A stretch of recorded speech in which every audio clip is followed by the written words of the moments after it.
Bonjour, je m'appelle Janet Comotis du Centre La Cité. Dans cette vidéo capsule, on va voir l'utilisation des sauts de section dans Word. Donc, à quoi ça sert les sauts de section et quand est-ce qu'on les utilise? Diviser un document en sections nous permet d'appliquer une mise en page différente à chaque section. En termes simples, ça veut dire qu'on peut appliquer différentes bordures sur différentes pages, ou on peut avoir une page en portrait alors que l'autre est en paysage, ou bien on peut avoir des en-têtes et pieds de page différents.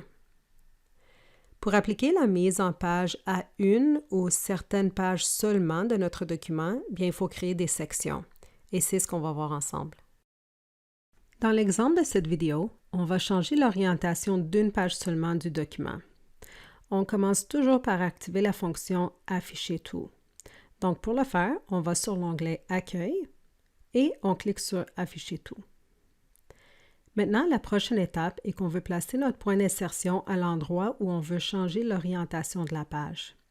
Dans ce cas-ci, c'est juste avant notre tableau. On va placer le tableau sur une nouvelle page et ensuite on va changer l'orientation. Donc pour le faire, on clique sur l'onglet « Mise en page »,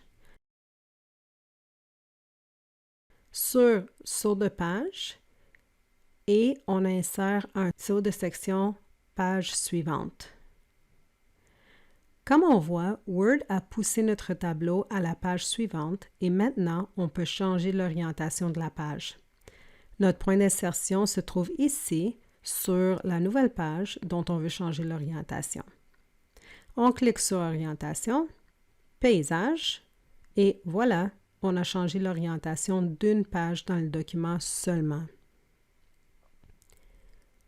Si on voulait insérer une nouvelle page et qu'elle soit en portrait, on insère encore un saut de section juste après notre tableau. On clique sur Saut de page, Saut de section Nouvelle page et on change l'orientation de la page en portrait.